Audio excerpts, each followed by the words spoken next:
bounce as you go south and west. In fact, as you go south and west of downtown, that's where we get into the freezing rain. 1/10 of an inch to 2/10 of an inch of ice. Even places like Hillsborough, that close to Portland, will see more freezing rain than Portland will. And then down through Yamhill County, McMinnville, more freezing rain. And as you get far enough south, it'll actually just be rain, say in Eugene and even Corvallis. There is a blizzard warning up for the Columbia River Gorge. To get that, you need winds that are going to reduce visibility down to 1/4 mile or less because of snow and blowing snow. We'll have that 5 to 8 inches of snow, winds as high as 70 miles an hour there later tomorrow. It's going to be tomorrow night that's going to be the worst of this. More snow chances to follow after that. I'm sure ODOT will be watching I-84 in the gorge really carefully to make decisions on what they do about that. But I'll have more details for you on all of this a little bit later. So yeah, don't let the sunshine out there fool you. It's going to be a big change come tomorrow, ladies. All right, thanks, Matt. And crews in charge of clearing roads in the metro area are preparing for the snow. Portland's Bureau of Transportation is starting with workers on 12-hour shifts tonight and expects to have them through the weekend. You may have actually already noticed the de-icer that crews have been putting down in the city over the past 2 days. That will continue, and PBOT has plows and sand ready to go. The pandemic has changed the way PBOT runs their trucks, so instead of 2 people in the cab, they now only have 1. But because of the pandemic, it's going to be an additional challenge for our drivers who are extremely concerned about safety to be aware of everything that's going on around them. So we're asking folks that if you do see our vehicles out, to give them plenty of space. Yeah, number one piece of advice when it snows, give everyone plenty of space. Oregon's Department of Transportation is also preparing for the blast. The Sylvan Hill Yard is loaded with sand and salt. Crews will be heading to notorious problem spots like Highway 26 over Sylvan. This storm is going to mark the first time all winter severe weather shelters open for Portland's homeless. Already this week, we've seen what happens when people try to deal with the cold. A 27-year-old man died yesterday after a propane-powered heater caught his tent on fire. Firefighters said it happened around 7 in the morning near North Vancouver and Columbia. His name has not been released. Multnomah County is getting ready to open 3 emergency shelter spaces in Portland. They include an old Rite Aid store along North Lombard, a parking garage near the Oregon Convention Center, and a space within the convention center itself. They'll be able to take in close to 300 people, but there's concern that's just not going to be enough. It's been harder than ever to find not only space, but also volunteers. We've been preparing for this since August, and because it's such a challenging year, we have to weigh people's desire not to get COVID with people's desires not to deal with the extreme weather. People coming to shelters will be screened for symptoms and get rapid COVID tests. If someone is positive, they'll go to a motel room to isolate. The emergency spaces open tomorrow. And with the winter weather expected, you can stay up to date by downloading the KGW app or find what you need to know on our website, kgw.com. Today is the first day seniors 80 and over are getting COVID vaccines at the Oregon Convention Center. But as we've reported, not everybody who wanted an appointment could get one.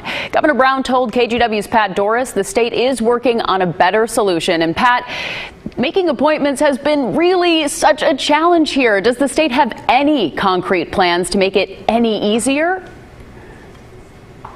Well, no, at least not right now, as far as I can tell. The problem is the state's not really using a customer-centered approach. They're trying to force what is a low-tech generation to use a high-tech scheduling tool, and that has really been a big problem. I asked the governor why the state doesn't just set up a central phone number that seniors could call and book the appointments. So my next question is then why not set up a 1-800 number that would be statewide? Washington State is doing something like that with their version of 211. And the problem with our 211 is those people cannot place people into appointments. I know that Massachusetts has done that. Why can't Oregon do that? Well, we're certainly looking at different tools that we can use to get seniors scheduled. And I have to say, I'm really incredibly grateful for our seniors being so patient while we work through these systems. I don't know that you've talked to the same seniors that I have, Governor. They're not very patient. Well, we are working as hard as we can to make this happen.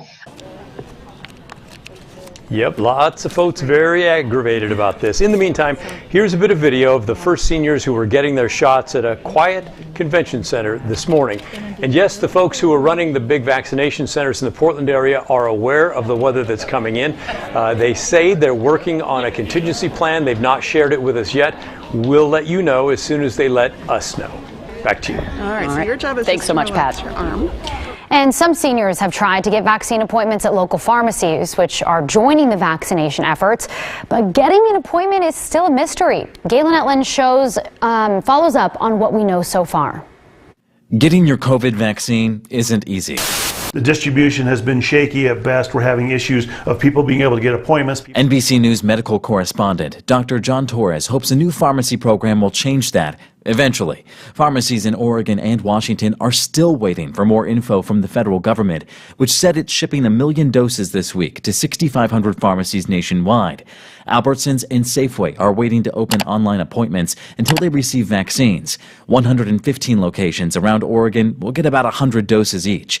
13 Costco locations are listed online, but almost all did not have available appointments when we checked Wednesday afternoon. Smaller independent pharmacies under the Health Mart franchise also expect doses, but have not heard when or how many. Kind of astronomical. Ann Walls with Preferred RX Pharmacy in Vancouver said her team plans to reach out directly. We do have a list of our own patients that we will be contacting once we're good to go and once we get it. A Health Mart spokesperson said a vaccination scheduling website will also be available, but that site was not live as of Wednesday afternoon. It's not as easy as flu shots. Phil Fogg is CEO of Oregon-based Marquee Companies and Consanis Pharmacy. His group is about to wrap up vaccination clinics at senior living facilities this week.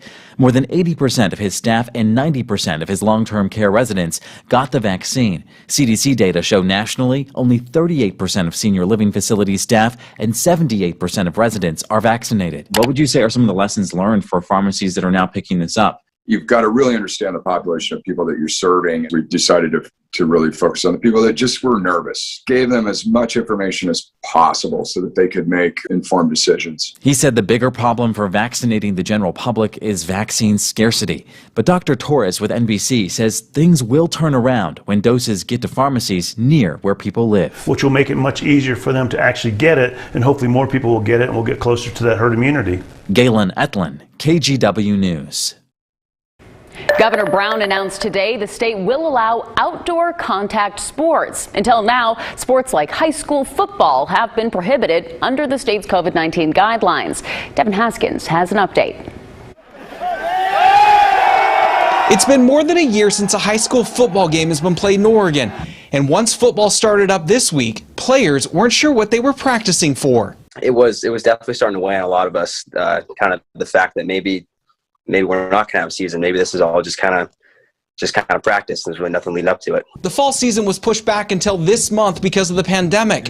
Wednesday's announcement has coaches like Lake Oswego's Steve Corey excited. I think she's absolutely right that now we've got some responsibility as coaches, players, parents, whatever, to do everything we can to keep the mask on, the distance, and do all the protocols to keep this thing safe. While the state will allow outdoor contact sports to continue, the OSAA says that schools in the counties that are lower at moderate risk can begin as soon as Monday. But the state says that schools in the extreme and high-risk counties must meet certain protocols. Schools that opt in for contact sports must have on-site testing for those showing symptoms and close contacts. They must have contact tracing and a waiver identifying health and safety risks related to COVID-19. As well as a commitment to isolation and quarantine if someone is exposed to the virus. OSAA's Executive Director Peter Weber says he's waiting for guidance to be finalized by the Oregon Health Authority before knowing how soon those schools in the extreme and high-risk counties can start. Hopefully in these high and extreme, we can figure out the details on those pieces that are out there and get them going just as soon as possible too, hopefully by Monday if we can. Westland senior Clay Masters is happy he finally has something to play for. It's a big sigh of relief, honestly. It's something we've been pushing for so long to get the official go-ahead, and now it's finally here. I really couldn't be happier. Smaller colleges at the D2, D3, and NAIA level can also start outdoor contact sports as well. They just need to meet the same protocols as those on the D1 level and submit a health and safety plan. I'm Devin Haskins, KGW News. Now to the impeachment trial of former President Donald Trump. Today, House Democrats laid out their case against him. House impeachment managers are using his own words to prosecute the case. They say he incited insurrection against the government that he was sworn to defend, and that he planted the seeds of insurrection months earlier through a campaign of lies about the election. And you have to get your people to fight. The Democrats are trying to steal the White House. He told them to fight like hell, and they brought us hell on that day. He watched it on TV like a reality show. He reveled in it, and he did nothing to help us. The Trump legal team begins its defense on Friday. They'll focus on claims that the former president was actually exercising free speech and never encouraged violence. Today's proceedings are continuing this afternoon. We have it streaming live on KGW.com right now. Coming up, hundreds of dug fir trees set to be cut down to make way for a housing development in Gresham, but critics of the project say it'll destroy some key animal habitat. COVID-19 variants. Stay connected. FM News 101, KXL. Toyota of Portland, out of downtown and just north of Moda Center. 0 out of pocket, 0 first payment, and 0 stress. $328 per month for the RAV4. $374 for the Benz LE. Buy it your way at Toyota of Portland. 0, 0, 0. When garage doors fail, they can look catastrophic. At Precision Door, everybody that wears this logo is a certified technician, and we take pride in the work that we do. We're just here to be your trusted advisor. Precision Door Service, a name you can trust. Now remember, with Leaf Guard, the top's not a cover, it's part of the gutter. The other guys say, oh, we got the same thing Leaf Guard does. No, they don't. Think about this. When all of those fir needles, oak tassels, leaves, and other debris collect on the mesh or screen gutter covers the other companies sell, it can become like glue. Pretty soon, nothing gets in, not even the water, and that's a problem. That's why Karen chose Leaf Guard. We have pine needles, we have leaves, we have those little fluttery butterfly things that go everywhere, but not in my gutters. Yay! Remember, we can install Leaf Guard in less than a day in most cases, and right now we can save you a lot of money on Leaf Guard during the winter blowout sale. 67% off labor. Nice gift for you. $200 Lowe's gift card with purchase if you call right now. And speaking of calling right now, call during this program and we're going to double your gift from a $25 to a $50 Amazon gift card with your estimate. I was having a lot of sinus infections. My sinuses were clogged, pressure, headaches. Linda suffered for years with chronic sinus infections, but now her issues are gone. How? A minimally invasive procedure performed in the office of the Modern Nose Clinic called balloon sinuplasty. I would do it again in a heartbeat, and I would definitely recommend it for someone else. Do you suffer with chronic sinus infections? Set an appointment today with the Modern Nose Clinic. Doing your best work from home is not easy when you don't have the right space. Let California Closets help you get organized and create the perfect space that works for you. Love where you live and work. Schedule your free design consultation today at CaliforniaClosets.com.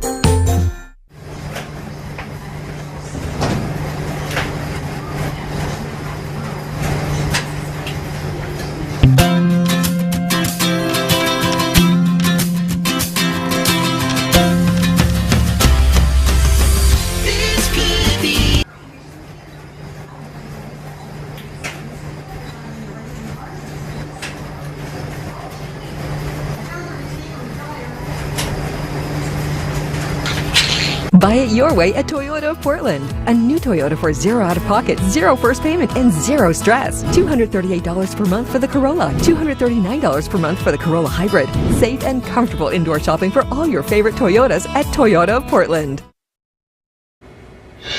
Welcome back.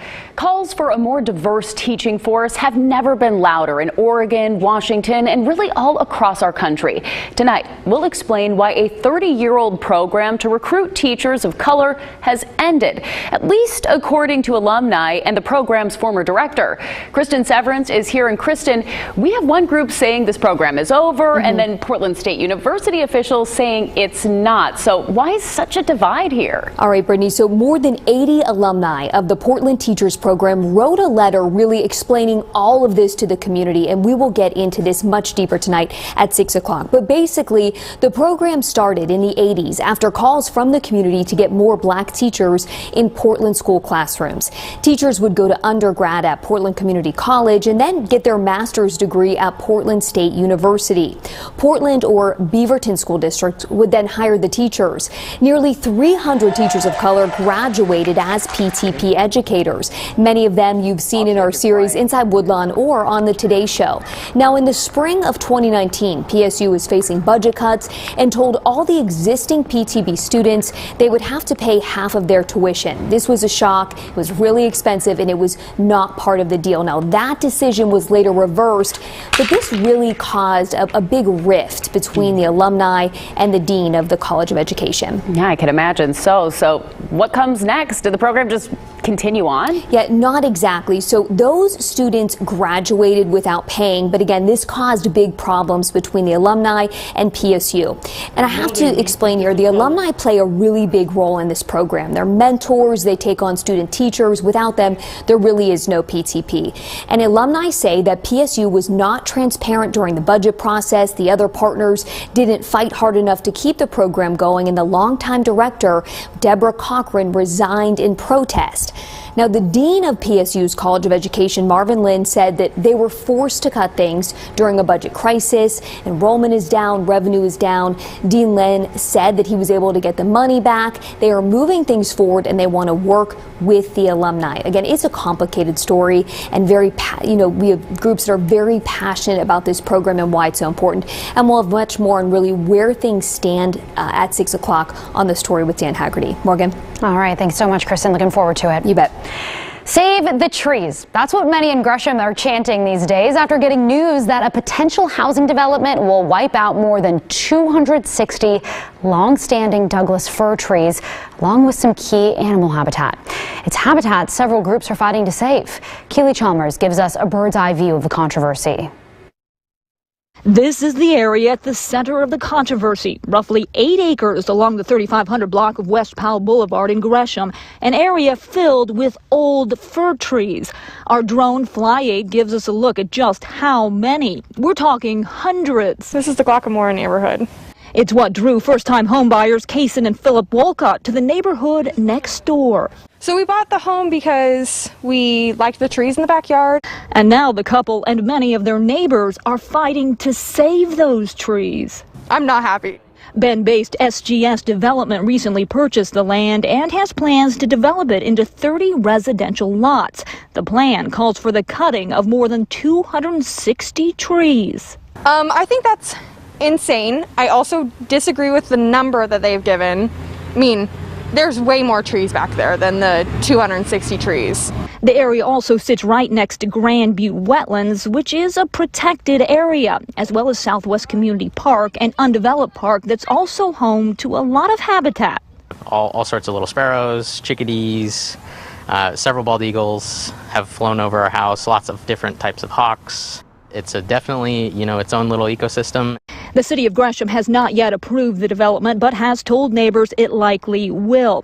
The city declined any on-camera interview, but in a statement did say that it understands the community's concerns and is in discussions with potential partners to keep the land public, but added that the city is also currently facing significant budget challenges.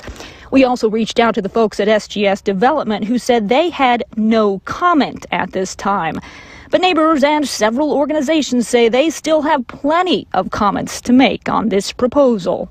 We are in need of housing that meets the needs of everyone in the community in Gresham, but a development by a for-profit developer for 30 homes in this area isn't, I don't think, where the solution's coming from. And these groups vow to keep fighting to save these trees and hopes the city of Gresham reconsiders.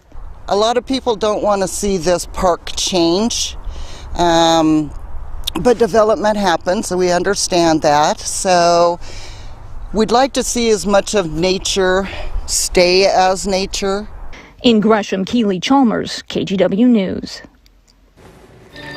All right, Matt, Brittany pointed out this gorgeous sky cam. Is that a live look? Mount Jefferson, yes? Yeah, it's fantastic, right? Gorgeous, but it's going to look vastly different from this at this time tomorrow. Yeah. You won't see Mount Jefferson tomorrow. But if you could, it'd be a lot whiter, if that's even possible, than it is right now. There's going to be a lot more snow. Headed to all of the Cascades. We'll do a bit of a sky cam tour for you, beginning in Portland. It's not a bad afternoon at all. We've got some sunshine, made it up to 46 degrees so far. Out at the Oregon coast, it's getting cloudy, and that is the leading edge of the system that's going to be rolling on in here and bringing us the moisture we need for snow. It's still pretty warm out of the coast. And the coast will largely escape this. You may get some icing out at the beaches, though, even, too, tomorrow evening. And here's that shot from our Timberline Skycam looking south at Mount Jefferson. Clouds beginning to increase.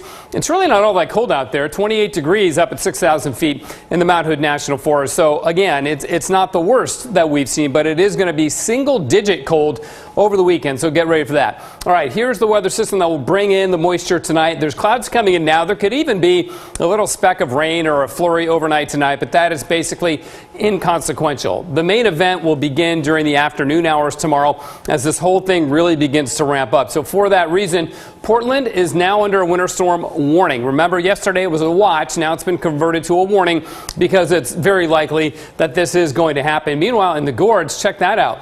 There's the blizzard warning in the Gorge. We don't get a lot of blizzard warnings in Oregon, but we've got one now because of the strong winds. That begins at noon tomorrow because that's when the precipitation will really begin to ramp up. The winds are going to be blowing 50 to 70 miles an hour the west side of the Gorge. With the heavy snowfall, visibility will be reduced to a quarter of a mile or even less, hence the blizzard conditions. So that is really going to be problematic. There'll be a ton of snow in the Hood River Valley through Odell and up to Parkdale, probably over a foot. And the Cascades and the foothills will also receive a lot of snow from this system. So once again, there it is. This is the front that's going to come in and ride over the top of the cold air that is about to be coming out of the Gorge. Now, let's go through this with the modeling. Some interesting changes. There's that little shot of rain tonight. Again, not a big deal with that. This is at 1 o'clock tomorrow. Notice we are raining. But notice there's also east winds, so it'll be getting colder and colder as the day wears on tomorrow. Then by about 4 or 5 o'clock, that rain will turn to snow in Portland. Still raining at Salem, but that could be freezing rain. East winds overtaking the area and making it colder and colder. And then the snow continues into Friday. But notice this rain showing up once again. Now, some of the modeling wants to push the warm air northward sooner rather than later. This is Saturday 1 o'clock showing rain. I think that's a little too aggressive with the rainfall, but I think later in the day on Sunday, we will begin to get out of it. Now, here's snowfall for Portland every 3 hours beginning tomorrow at 3 o'clock. A couple of tenths of an inch by 6 o'clock, but it just steadily ramps up through the night, and then by Friday morning, about 2.5, 3 inches of snow. But it doesn't even stop there. It will continue, and if you look at this day by day, we get about 6 inches of snow by Friday, and then not much more after that. We get 0.8 of an inch Friday into Saturday if this is to be accurate. So we'll have to wait and see because there is more snow coming in on Saturday. Exactly how much will depend on how fast we get that warm south wind kicking in. Then there's the icing issue, and look at this. 0.4 of an inch, half an inch of ice, that's a real problem. That'll bring down trees and power lines and cause widespread power outages if we get that. Portland will get some freezing rain south and west of downtown, so Hillsborough, McMinnville, down towards Wilsonville, a much better chance of more freezing rain and less snow, but we'll have to wait and see exactly where that line sets up. Up towards Clark County, but I'm thinking downtown, north and east, way more snow and less ice, and then south and west of downtown, more ice. It's 46 right now, the freezing level, 6,300 feet. So there is warm air that will have to be overcome to make the snow happen, but that'll be happening tomorrow during the day. Look at those winds in East County gusting up to 50 miles an hour.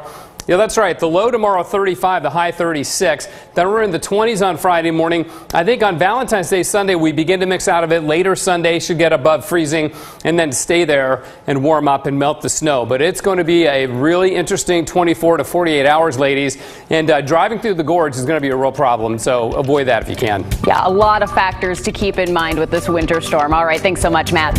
We'll be right back. More news when you want it. Follow KGW on Facebook.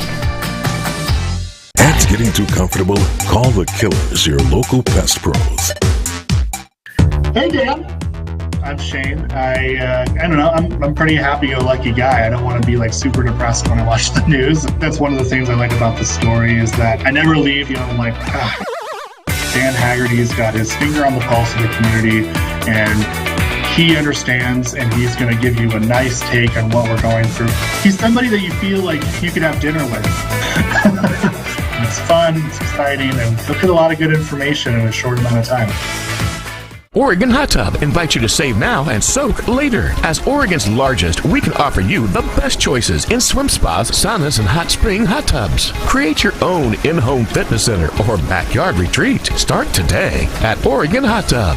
Feeling camera shy? Face the new year looking 10 years younger with Aesthetic Medicine's trademarked mini facelift. Restore and rejuvenate your face, neck, and eyes with just one treatment. Get maximum results with minimal downtime, just a few days. For a very limited time, get $1,000 off your mini facelift with payments as low as $102 a month. And turn on that camera. Visit drdarm.com, then call for your free virtual consultation. We're proud to say that Leaf Guard has earned the Good Housekeeping seal 16 years in a row. There's only one Leaf Guard, the only seamless one-piece rainwater management system with a clog-free guarantee. And we can save you some money right now during the winter blowout sale. 67% off labor. $200 Lowe's gift card with purchase. Call right now. We're going to double your gift from a $25 to a $50 Amazon gift card with your free in-home estimate and gutter inspection. Mattress World Northwest makes shopping easy with the largest selection of name brand mattresses in the Northwest. Compare the comfort of Stearns & Foster, Beautyrest Black, Sealy Hybrid, and other brands you love. Plus, get the convenience of white glove delivery, setup, and removal of your old mattress. This President's Day, get a free head and foot up adjustable base with the purchase of select mattresses starting at just $6.99.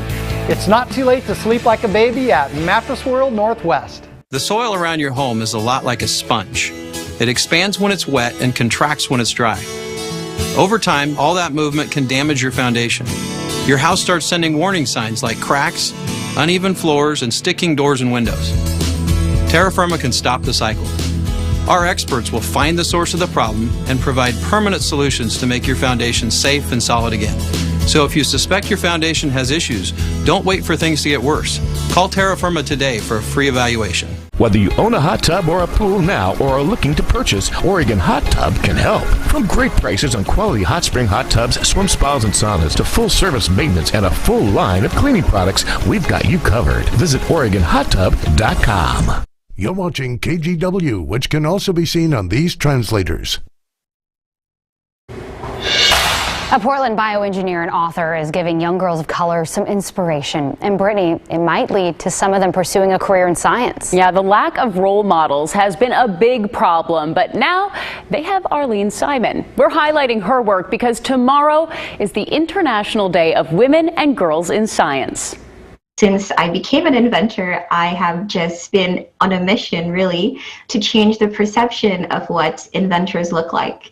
Arlene Simon is paving the way for girls with a love of science and a curiosity for problem solving. She's a biomedical engineer working in tech, an inventor, and the author of Abby Invents. In many ways, Abby is my younger self, so it's me writing a letter to my younger self, really. Because growing up, I didn't know any inventors or any female inventors for that matter. And she's not alone. Typically, girls only pursue careers when they can picture themselves in these roles. Nearly 83% of girls and women think it's important to see girls and women in STEM in film and television.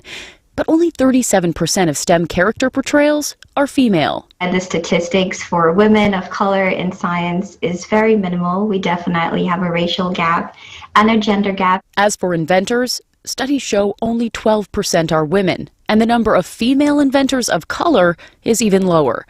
But this little girl named Abby has the ingenuity to disrupt those statistics. Abby essentially is a problem solver. She looks around the world and she identifies problems that kids want to solve. In her first story, Abby uses science to create an unbreakable crayon.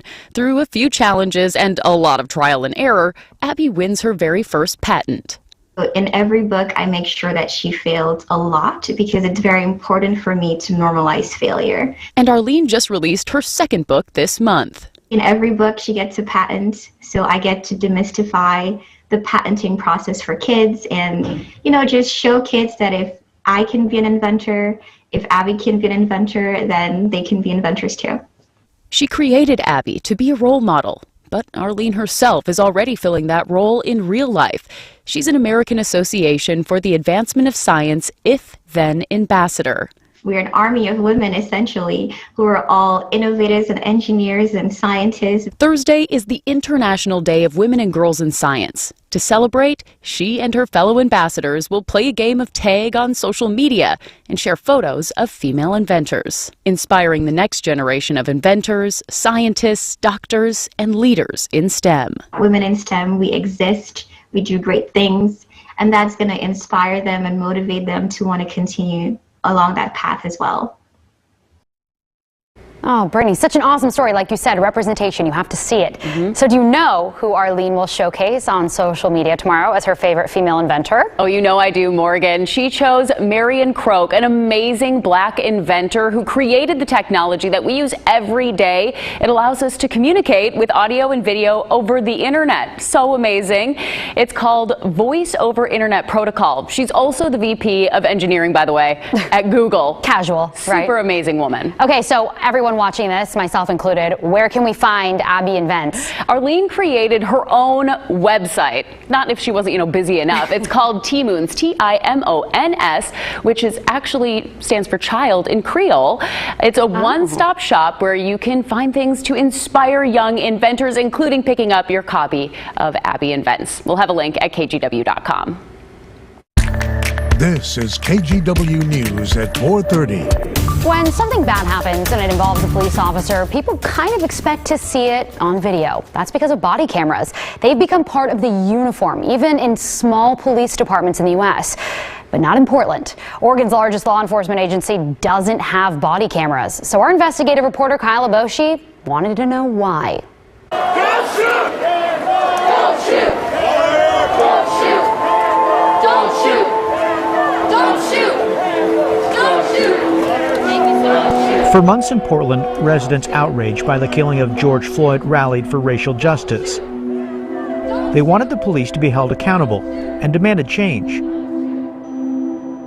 Which got me wondering, with so much focus on police reform, why is it that Portland police doesn't have body cams? Seems like everybody else does. I checked every big city police department and found of the top 75, Portland is the only agency that doesn't have body-worn cameras. Now, that's not to say body cams would solve the complex problem of police violence or racial injustice, but wouldn't it help? It's complicated to answer that, but I do think that it could. I think it could help. I think it could add a layer of, further oversight and accountability. Candace Avalos is a co-founder of the Black Millennial Movement, along with Cameron Whitten. You see me okay? Yes. So we're looking into body cams and the fact, Portland police doesn't have body cams. Mm-hmm. Does it surprise you they don't have body cams at this point? It is an anomaly. It is peculiar, and we do keep things weird in Portland. I think Portland really needs to grapple with what is practical. What can we do to ensure that we are documenting instances of police misconduct, and what is the practical way to ensure every Portlander gets that type of needed justice. Great to see you again. Thank you. Bye-bye. Bye, God. Would you like to have body cams? We would. Chris Davis is the deputy chief of the Portland Police Bureau, who spent a lot of time looking into body cams. Years, actually. What do you see as the benefit of having body cams? I think it's a few things. Number one, there's a very big benefit in terms of transparency. And having a body-worn camera will, in any incident, can provide us with answers to a lot of questions. Why don't Portland police officers have body cams? It's a combination of reasons, but really the biggest one is it boils down to the cost. No surprise, it's money, but also politics, going back nearly a decade. See, in the fall of 2014, a federal judge urged the city of Portland to put cameras on its officers. The mayor at the time, Charlie Hales, agreed. He wanted police to wear cameras within a year.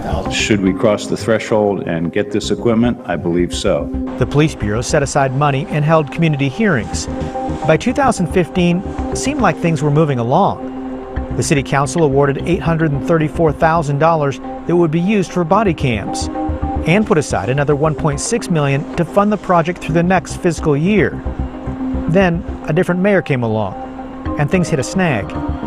In 2017, Mayor Ted Wheeler questioned if the project was feasible. I would like to see a very detailed, longer-term plan. Then Police Chief Mike Marshman admitted logistics and costs were still being ironed out. The project was put on hold. I think, in a nutshell, why we don't have body cameras today, because we're trying to judiciously explore these hurdles we have to overcome. In 2019, police developed a detailed plan, and a pilot program was slated to start in 2020. But that got derailed by the pandemic, which blew a hole in the city budget. The body camera pilot project ended up on the chopping block, which is where we are now. So is funding really the barrier? At this point, it really is. Well, thanks for talking to us. Yeah, absolutely. Appreciate it. Nationwide, the evidence surrounding body-worn cameras has been mixed.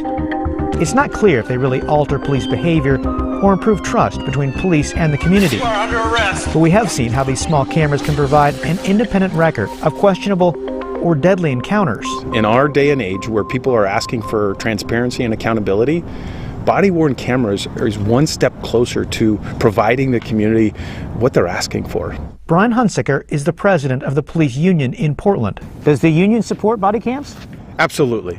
The Portland Police Association has always been in favor of accountability and transparency. So it's not like the police union is standing in the way? Absolutely not. The union sees body cameras as an investment that's long overdue. There are agencies that neighbor us, neighbor Portland, that have body-worn cameras, and they've had them for years. So how do other agencies make it work? To find out, I went to Sherwood, where body cameras have been tested and used in some form or another for more than a decade. Jeff Groth, Police Chief, Sherwood Police Department. How many body cams do you folks have? We have them on every member of our uniform division, so about 20, I think we're at 25, 26. Yeah. And how have they worked? They've worked great. We really like them. In 2018, Sherwood Police joined Hillsborough and North Plains to get a federal grant that would help pay for body-worn cameras and the cost of storing the video. That's the expensive part. Programs like this aren't cheap, so what advice, if any, would you have for other agencies that are struggling to figure out how to pay for them? It really needs to be looked at from my perspective as a worthwhile investment. It's just absolutely worth spending the money on. So get as creative as you can and try to find the money. Many police departments have used federal grants to jumpstart body cam programs. Since 2009, the Department of Justice has awarded 805 grants to law enforcement agencies across the country, totaling more than $142 million. In Oregon, that money's gone to 13 law enforcement agencies, big and small. So has Portland ever applied for one of these federal grants? No, I asked. The Department of Justice said Portland's never applied. Body cameras and the video they capture have become critical elements of police investigations and accountability around the country. But unlike other big city agencies, Portland Police doesn't have them and won't unless city leaders provide the funding and have the initiative to bring about real change. Kyle, so interesting. Kyle Aboshi joining us live from home. And if money is the issue here, how much are we talking about, Kyle? Yeah, it is big money. Portland Police's estimated startup cost of about $2.9 million, and ongoing costs, that's every year, of about $1.8 million. That's similar to Seattle Police. We check with them as well on an annual basis. Keep in mind here, though, the big expense, it's not the cameras themselves, not the equipment, but the data storage. Collecting all that video and then hanging on to it, and also processing the video for prosecutors, defense attorneys, and the public, as well as the media who may be requesting that video. All right. Thank you so much for digging into that. Great piece, Kyle. And still ahead, local restaurants have struggled throughout the pandemic. We check in with restaurants in East Portland on how they're handling the COVID restrictions and the new changes going into place Friday. And as we recover from the state's worst ever wildfires, there's a simple way to help. KGW is teaming up with Oregon Parks Forever to put trees on hundreds of acres of damaged land. The goal is to plant 1 million trees. Just text trees to 91999 or visit replantoregon.org. $1 plants 1 tree. And all this week, IQ Credit Union will match your donations. Stay connected during breaking news with the KGW app. Don't have it yet? Download it today at the App Store or Google Play.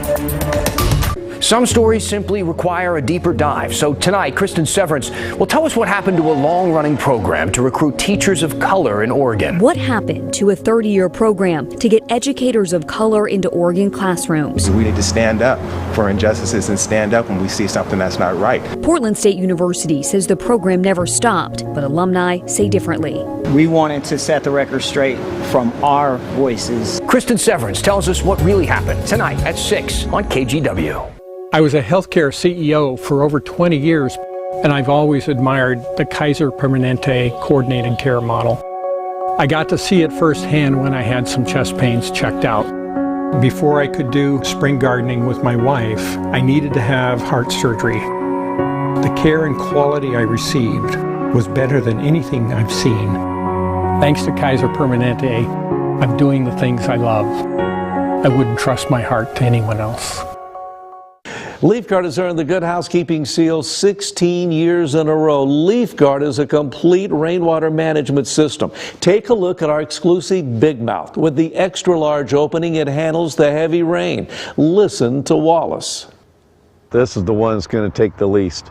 I even tried with the old gutters, putting a screen mesh over them, and all they do is hold all the trash. And then the water doesn't go in either. It just stops and goes right off on you. And remember, we put the name LeafGuard on the end of every gutter system we install. And now you can save money during our winter blowout sale and get LeafGuard at 67% off labor. $200 Lowe's gift card with purchase. Call during this program, last chance, and we're going to double your gift from a $25 to a $50 Amazon gift card with your free in-home estimate and gutter inspection. Don't miss out on the winter blowout sale, 67% off labor on LeafGuard. The garage door is America's new front door, so why not look at it in a whole new way? Let us show you the difference that a brand new Precision garage door can make. Precision Door Service, a name you can trust. History in the making, the beginning of a new era in America. As Joe Biden takes office, the major changes and challenges ahead. The vaccine effort picks up. Where are the majority of those doses? NBC Nightly News with Lester Holt. This Friday, all 3 Portland metro counties will be downgraded from the extreme risk level to high risk. Governor Brown made that announcement just yesterday. This allows for indoor dining at up to 25% capacity. Gyms can also reopen, but those establishments will have a maximum occupancy of 25% or 50 people, whatever smaller. Overall, 12 Oregon counties have improved their risk levels as COVID infection rates have dropped in recent weeks. I'm ready to get back to what the new normal is. If it means that being a server I have to wear a mask, so be it. I'll wear a mask. I got used to it. Restaurants all over the metro area struggle to stay open. This week, some hope, as we mentioned, the governor allowing customers back inside starting Friday. Morgan, this can't happen soon enough. Already more than 90 have closed in 2021. That's just a few months. And today you talked to owners in East Portland. Yeah, that 90 plus is on top of the hundreds that closed in 2020. You know, Brittany, you're so right. Restaurants in that area face their own unique challenges, but the owners are committed to staying and serving loyal customers. They used to see lines out the door. Now they depend on a phone line for business. Tables normally packed with regulars sit empty. I love it. It's family. I miss all the older couples that used to come in. The kids get raised here. Now they're bringing their children in here. Gateway Breakfast House on Northeast 114th and Halsey has stayed with takeout since the second shutdown. Very small parking lot and a homeless problem. Doing about half the business they did pre-pandemic. People that don't want to take their breakfast to go. Eggs don't do well on a to-go container riding home. But they have been coming because they feel loyalty to us and they want to make sure we're still open when it's over. That same loyalty keeps Don Camarón on the border of Gresham mixing margaritas and grilling fresh seafood. We were never too big on to-go. People mainly came here for the experience. You know? Grants and loans are running out. We're coming down to the end of it, and we're just scared that this will be it for us. And we don't want that to happen. We're not going to let it happen. They just spent $3,000 on an outdoor dining setup. Siblings took over the restaurant from their mom. How can I see this restaurant go down or be non-existent after 17 years of hard work? She's just been there so much that it's kind of made it our dream too. So it's just going to keep us going.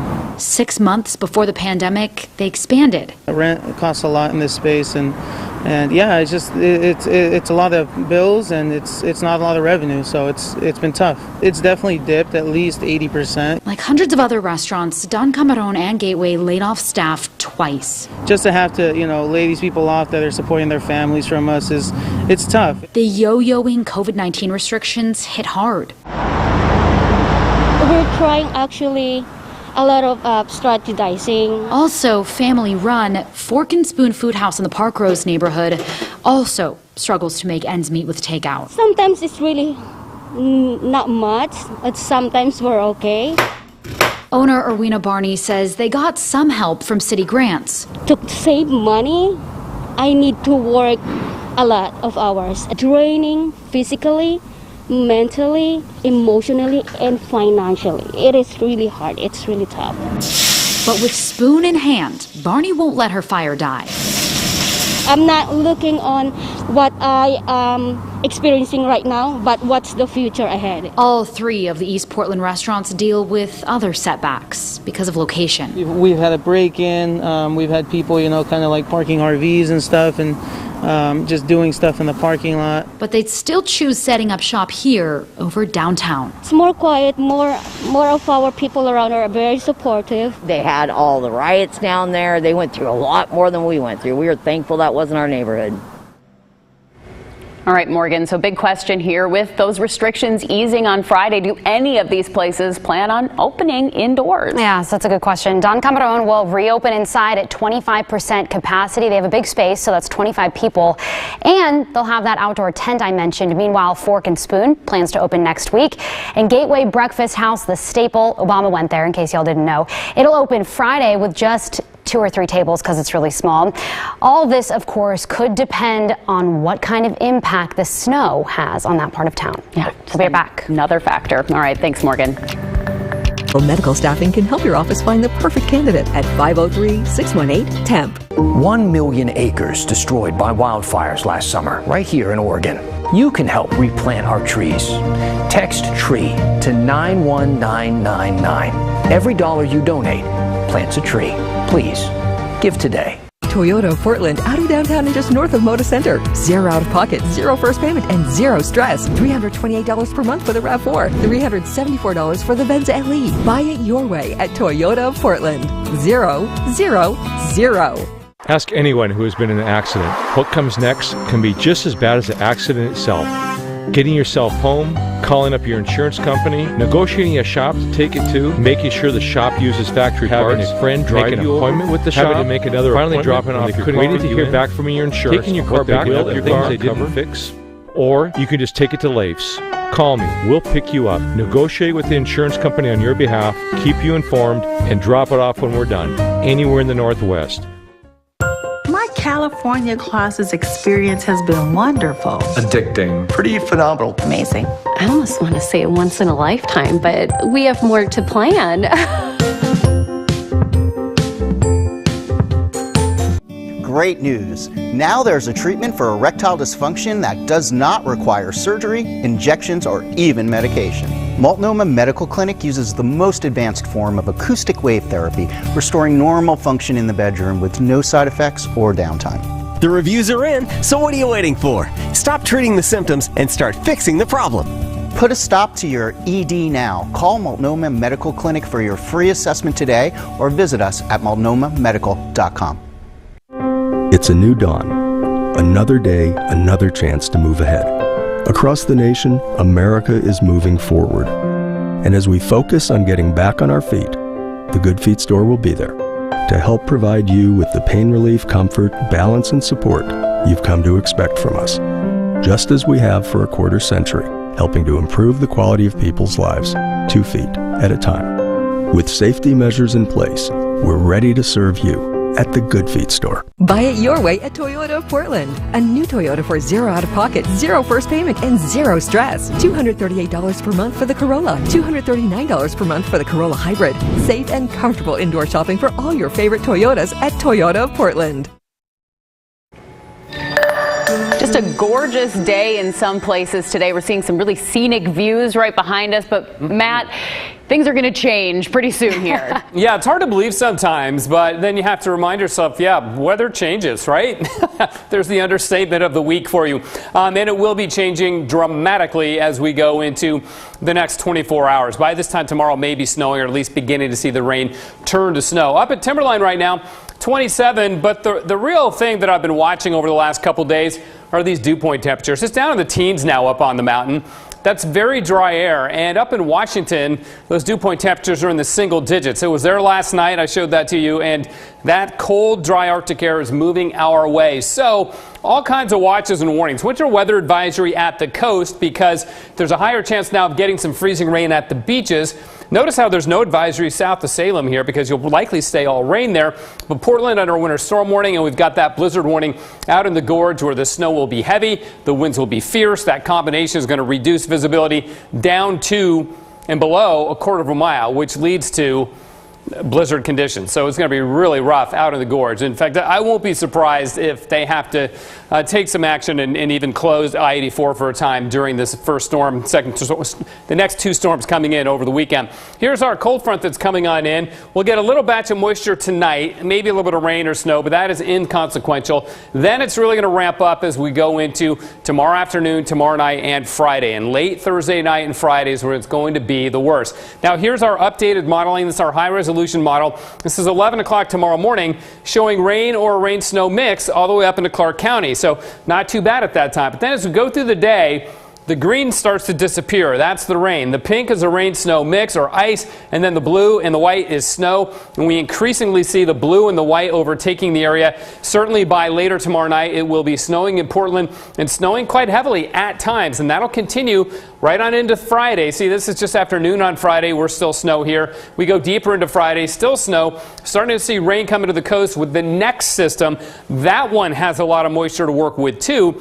So our snowfall amounts may actually be heavier Friday night into Saturday than what we get Thursday night into Friday. So there's several systems coming our way. There'll be a break Saturday before we get into more precipitation coming our way on Sunday. This is one of our models showing snowfall every 3 hours, and it ramps up beginning in the afternoon tomorrow. We'll have a little bit by 6 p.m. I think, but then it steadily grows our accumulation to over 3 inches by noon on Friday. That may be on the low side of things, so get ready for that. Now, here are some accumulations on a map for you. Just look at it that way. And by 6 o'clock tomorrow, about a half an inch in Portland, not much south, a little bit more north, but it just grows as we go through time here. By Friday morning, about 2.5, 3 inches for Portland. Same thing in the West Hills and out in Forest Grove. Cascade Locks already has 5 inches by then. Mount Hood over a foot. And then we just ramp it up to over 5 inches in Portland by Friday night. And it won't stop there. We're likely going to see more, as I said, Friday night into Saturday. So again, it's going to be a lot. Now, icing, I really hope we don't see a half an inch, 4/10 of an inch of ice in Salem. Better chance Salem than Corvallis. This may end up just being all rain and not freezing.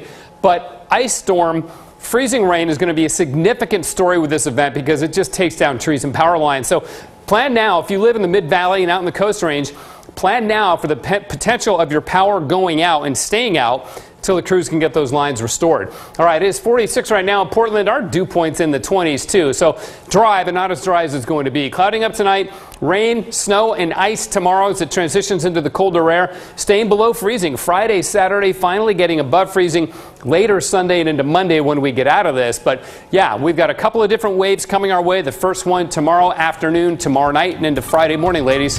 All right, the storm we've been waiting for. Thanks, Matt. This week on KGW News at Sunrise, we're celebrating your love stories. From first impressions and first dates to romantic marriage proposals. We're sharing your how we met stories just in time for Valentine's Day.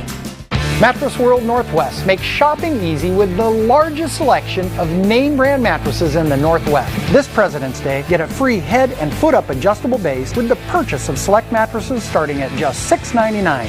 Only at Mattress World Northwest. Choosing the right gutters in the Pacific Northwest can be tricky because you should only have to do it once. Pacific Gutter Company is the Pacific Northwest exclusive provider of the all-in-one system, Gutter Shutter. Imagine never having to climb that dangerous ladder to clean out your gutters ever again. Gutter Shutter is a patented system that provides you with a lifetime clog-free warranty. Give us a call today for your free, no-obligation quote and ask how you could save up to $1,000 on your gutter shutter today. Gutter Shutter, the last gutter system your home will ever need. I was having a lot of sinus infections. My sinuses were clogged, pressure, headaches. Linda suffered for years with chronic sinus infections, but now her issues are gone. How? A minimally invasive procedure performed in the office of the Modern Nose Clinic called balloon sinuplasty. I would do it again in a heartbeat, and I would definitely recommend it for someone else. Do you suffer with chronic sinus infections? Set an appointment today with the Modern Nose Clinic. Mice and rats getting too cozy? Call the Killers, your local pest pros. Thorough, on time, effective. The Killers get the job done right. I'll be right back. With moderate to severe Crohn's disease, I was there. Just not always where I needed to be. Is she all right? I hope so. So I talked to my doctor about Humira. I learned Humira is for people who still have symptoms of Crohn's disease after trying other medications. The majority of people on Humira saw significant symptom relief in as little as 4 weeks, and many achieved remission that can last. Humira can lower your ability to fight infections. Serious and sometimes fatal infections, including tuberculosis and cancers, including lymphoma, have happened, as have blood, liver, and nervous system problems, serious allergic reactions, and new or worsening heart failure. Tell your doctor if you've been to areas where certain fungal infections are common, and if you've had TB, hepatitis B, are prone to infections, or have flu-like symptoms or sores. Don't start Humira if you have an infection. Be there for you and them. Ask your gastroenterologist about Humira. With Humira, remission is possible. A reading from the Golden Oak Lending Book of Mortgage Lingo. Cash Out Refinance, a refreshing afternoon shower. Low rates, make it rain. We speak mortgage. See what our local loan officers can translate for you. All right, we've got a lot to talk about as it relates to the forecast, and so stay tuned for the news at 5. That's right. Laurel's here with KGW News at 5. This is KGW News at 5. And hello, friends. Welcome to KGW News at 5 o'clock. So much happening. Let's take a live look outside at Portland. This is from our Rose City Skycam. It's pretty nice out there right now, so enjoy it because winter weather is coming. Starting tomorrow, we could see freezing rain, say it isn't so, and several inches of snow. Let's get right to Chief Meteorologist Matt Zaffino tracking the storm for us. Matt, you're watching so many things. What's the latest on the forecast? Yeah, we've got several storms to concern ourselves with over the next couple of days. The first one arriving tomorrow in the afternoon and into tomorrow night and Friday. That's when the cold air arrives too. This is that first system. So there's a lot of moisture with this one.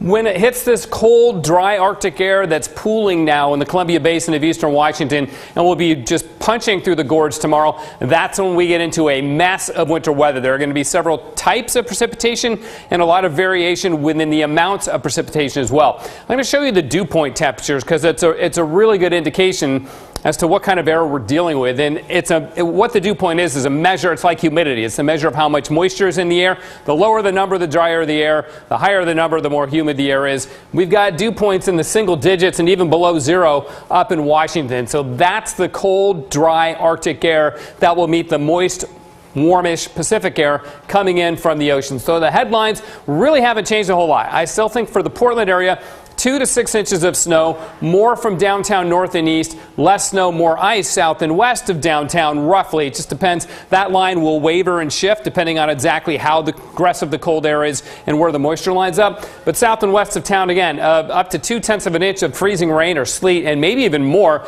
in other parts of the valley and the coast range. And then we have a blizzard warning in the gorge. There's going to be rough travel there with heavy snow, winds up to 70 miles an hour, combining to drop visibility down to 1/4 of a mile or less. So again, all of northwestern Oregon, southwestern Washington under either a winter storm warning, a winter weather advisory, or a blizzard warning.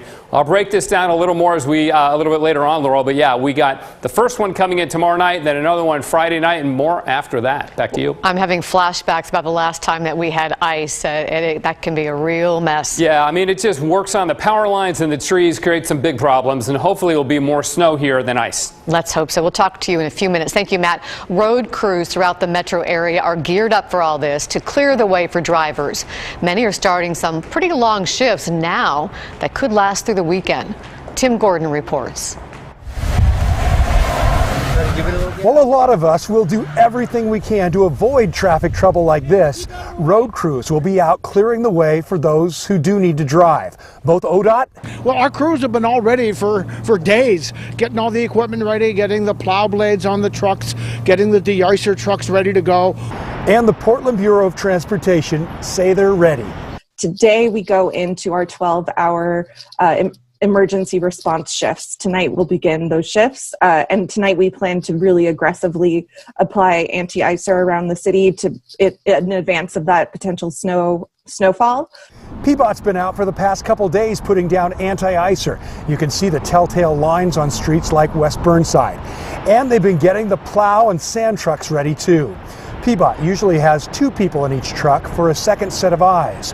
But this year, it's just the driver in the cab because of the coronavirus. But because of the pandemic, it's going to be an additional challenge for our drivers who are extremely concerned about safety to be aware of everything that's going on around them. So we're asking folks that if you do see our vehicles out, to give them plenty of space. You know it can get treacherous out there. Maybe you remember some of our big snowstorms of the past that caused huge problems in places like Highway 26 over Sylvan. We haven't had to use a lot of our supplies so far this year, so we've got plenty of salt, plenty of de-icer. ODOT's Don Hamilton says they are all stocked up and ready to attack the problem spots with plows, sand, de-icer, and yes, salt. Winter maintenance is really kind of more about art than science in many ways. We have to find the right tool at the right place at the right time in order to make this work as effectively as possible.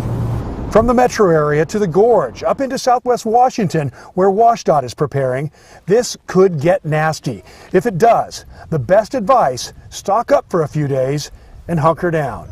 Check the forecast, watch Channel 8's forecast, and find out what's going on, and get home before the storm hits when the roads are still safe and dry. Now, PBOT reminds us that getting around safely includes on sidewalks, and that you're responsible for clearing them in front of your property. So get the shovel ready. Tim Gordon, KGW News. Okay, do you remember our huge 2017 snowstorm? It was a real doozy, and it caught commuters off guard. Many of them were stuck on the snowy roads trying to get home after work for hours. And most people weren't prepared for the weather.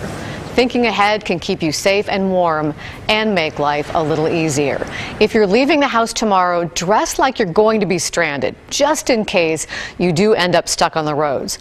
Always open your garage door before you start your car. The carbon monoxide can be deadly. Bring your snow clearing supplies inside before the weather gets bad. Back into parking spaces for easier exits. And it's always fun to lift up your windshield wipers. If you park your car outside, it'll keep them from freezing to the windshield. It's been challenging to ask people, you know, we told you to stay home, but we really need you to come here to be in a situation with a lot of people that you don't know. Turning to Portland's homeless crisis, officials say amid the pandemic, it's been hard finding severe weather shelter spaces and enough volunteers to run them. Now with the storm approaching, they're retrofitting an old pharmacy, a parking garage, and part of the Oregon Convention Center, which was being used for COVID vaccines. And unfortunately, as we saw this week, the need is all too real. Here's Maggie Vespa. Days before extreme winter weather is set to arrive, a man died trying to stay warm on Portland streets. Firefighters say he was using a propane-powered heater, which caught his tent on fire. It happened around 7 a.m. Tuesday near North Vancouver and Columbia. The man was 27. His name hasn't been released. Fast forward to Wednesday, officials are racing to give Portland's homeless every chance to ride out the storm inside. We take very seriously keeping people in our community safe. But they admit this year it's been hard. You can probably guess why. We have to weigh people's desire not to get COVID with people's desires not to deal with the extreme weather. Despite trouble finding both large open sites and volunteers to run them, city and county officials tell KGW Thursday they will open severe weather shelters at 3 Portland locations. The first, this room in the Oregon Convention Center, which was being used for vaccinations. Those have been moved to another part of the building. They'll also house people at this parking garage at Northeast 7th and Irving and a former Rite Aid store, which the county bought last year. It's at North Lombard and Denver. People can get a ride to any of these locations by calling 211. Total, these locations will house close to 300 beds, a few dozen shy of years prior. Officials fear for the first time ever, they will have to turn people away. At the same time, they know many living outside are afraid of the virus too. It's been challenging to ask people, we told you to stay home, but we really need you to come here to be in a situation with a Well, it looks like we had a frozen shot there, but we'll continue here. If you haven't already, download our KGW app to follow the latest weather updates and live radar. You can also stay up to date at kgw.com. Hey, we have some great news. This is just in. We just learned in the last 20 minutes the state is opening up. You want to hear this, folks that are 80 and older. The state is opening up 4,500 new COVID appointments tomorrow morning at 9 a.m. for the Oregon Convention Center. The slots are reserved for people 80 and above and those still in 1A. And you still have to book through that portal the state has. KGW's Pat Doris joins us live with more on this late breaking news. Pat, this is exciting and unexpected. Absolutely, and not only do we want the 80-year-olds to know, but also the 60 and 50-year-olds who are helping them book these appointments. The folks running the vaccination just put this out just a little bit ago. The appointments that open tomorrow will go out through February 23rd, so a couple of weeks from now, and they'll be at the convention center. And there will also still be additional slots opened up on Monday morning. We're still working on finding out exactly what time that's going to happen. You'll be able to reserve those, though, if you are eligible. But really, the process of getting these appointments, even though they're now going to be available, has really been a pain for a lot of folks. And I pressed the governor on that when I talked with her yesterday. Wednesday morning, seniors 80 years old and above found no crowds at the Oregon Convention Center's COVID vaccination effort. These were among the 1,000 lucky ones who snagged an appointment during a frenzy Monday morning that left many angry and without appointments. I asked Governor Kate Brown about that during an interview Tuesday. And it was kind of a disaster. The site for the convention center opened 3 hours before they said they would. Seniors were forced to try and go through this portal, which was confusing and hard. How can the state make that better? Great question. There's no question that there were hiccups and will continue to be hiccups. The good news is that we have so many thousands of Oregonians over the age of 80 that want this vaccine. Governor Brown pointed out that she's helping staff up the 211 call center and that the Oregon Health Authority launched a new online vaccination search tool, although neither of those can actually make appointments for seniors.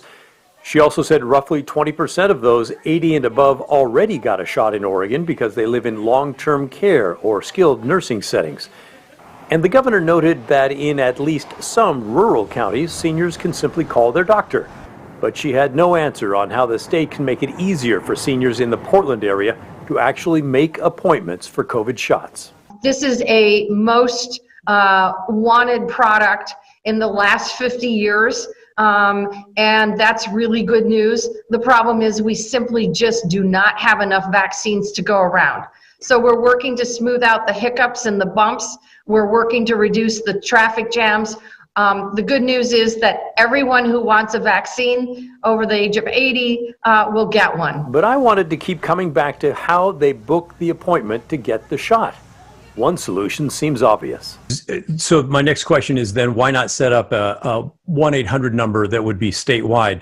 Washington State is doing something like that with their version of 211. And the problem with our 211 is those people cannot place people into appointments. I know that Massachusetts has done that. Why can't Oregon do that? Well, we're certainly looking at different tools that we can use to get seniors scheduled. And I have to say, I'm really incredibly grateful for our seniors being so patient while we work through these systems. I don't know that you've talked to the same seniors that I have, Governor. They're not very patient. Well, we are working as hard as we can to make this happen.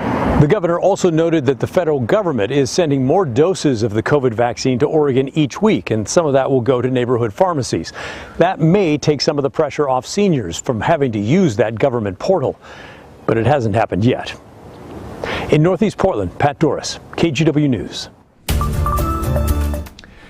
So I taped that stand up a little bit ago, but then I wanted to come back live because this is such breaking information that we think is so important. Here's what you should do if you want to register for these shots tomorrow. You should tonight go onto the portal, that's the covidvaccine.oregon.gov, and go through the eligibility questionnaire. That's the little bot that's down on the right-hand side. If you answer all the questions correctly, if you're 80 and above or 1A, it will take you all the way and say you want to go to the convention center. It will take you to a page that has a bunch of trees on it and says My Legacy, and down below it will show you there are no appointments available. That's okay. You still want to fill out the My Legacy account. You can either create a new one or you can sign in as a guest. But there's a lot of questions in there so they can verify your identity, and you'll have to do that tomorrow if you're able to schedule an appointment. If you do it tonight, you'll be ahead of the game and you'll save a lot of time and a lot of frustration for yourself. So check it out. Back to you. Boy, that is a good tip. And then they open again tomorrow at 9 a.m., right? Want to get that time right. That's this correct, time, yep. 9 a.m. So many people will be jumping on their computers tomorrow. Thank you, Pat. Mass vaccinations also began at Oregon prisons today. The Department of Corrections sent these photos. A judge ruled last week people in custody must be offered the COVID vaccine. State prisons have been some of the largest outbreaks in the state. The DOC says it got 5,000 doses and says it plans to have finished giving them all out by tomorrow. Let's take a look at the numbers now. Both Oregon and Washington have ramped up vaccine distribution. Oregon has administered 71% of the more than 800,000 vaccine doses it has received. Washington has also administered 71% of its vaccine supply of almost 1.5 million doses. That's an increase from last week for both states. At that point, Oregon and Washington had both administered about 65% of their supply. Still to come here at 5, seniors struggling to get vaccine appointments find a helping hand. How some high school students are stepping up to help older folks in our community.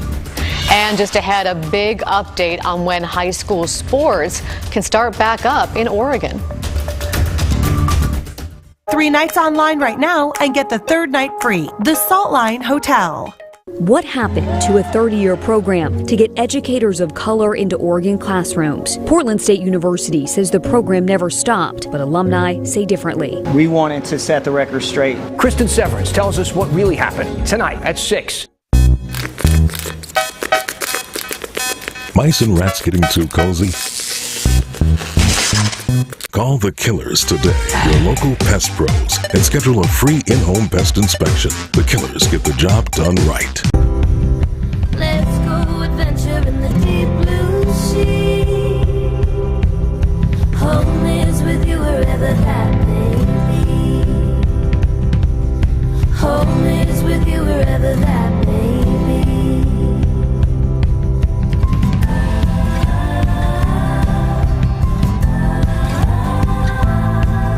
Home is with you wherever that may be.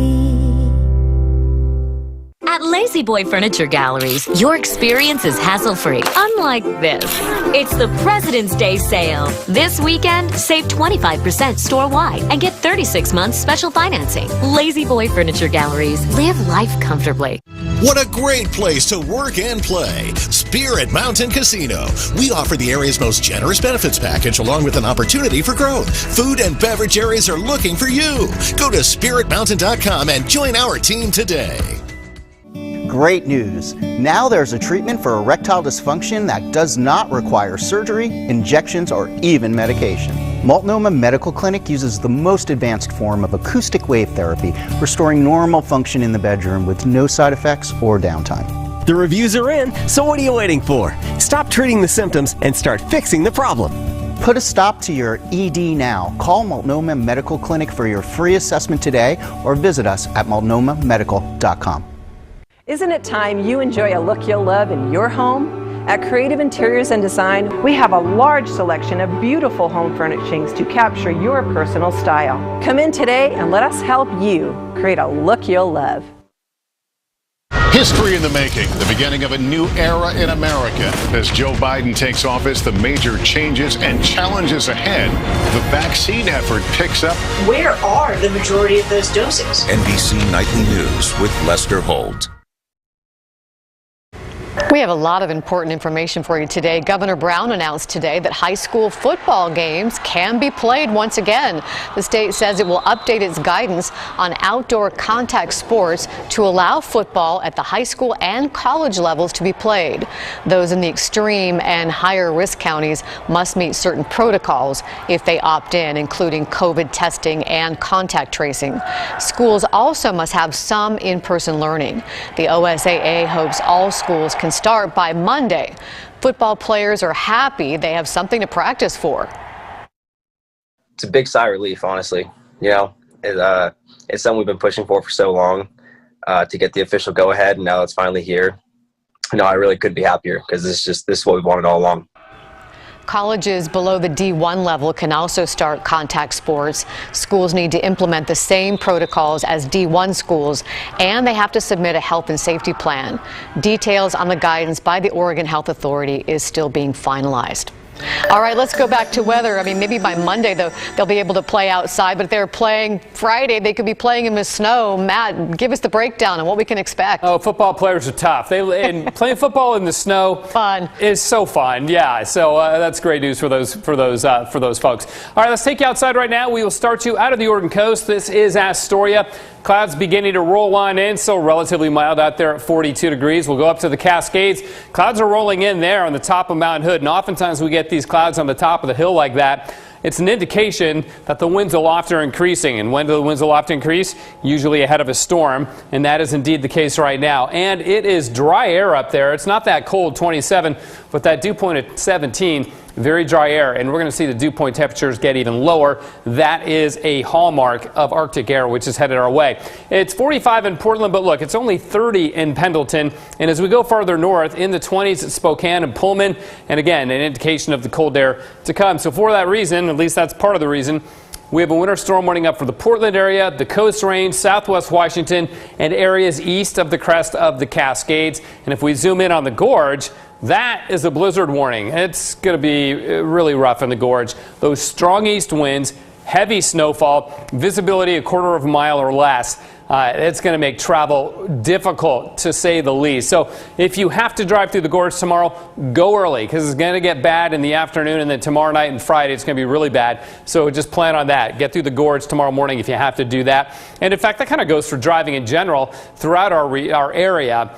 Get your driving done tomorrow morning and try to get the car parked in the garage wherever by later in the afternoon and at night.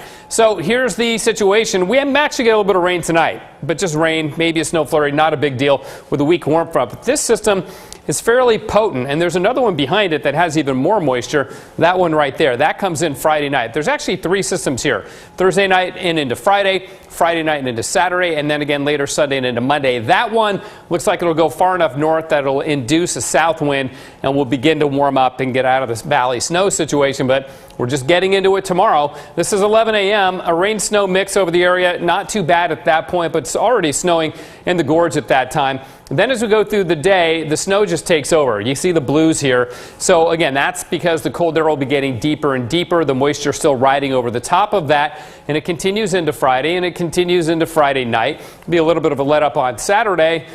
There you go, Saturday 10 a.m. It's kind of broken up a little bit, some showers of rain at the coast. So let's look at this hourly, or at least every 3 hours, and it ramps up steadily through Thursday night and into Friday at noon. That's over 3 inches in Portland, but that's not all. It'll keep going. Let's look at a map of our snowfall, and you can see we end up with 2.5 inches by Friday morning, and then it snows Friday and into Friday night, and by then we're over 5 inches in town.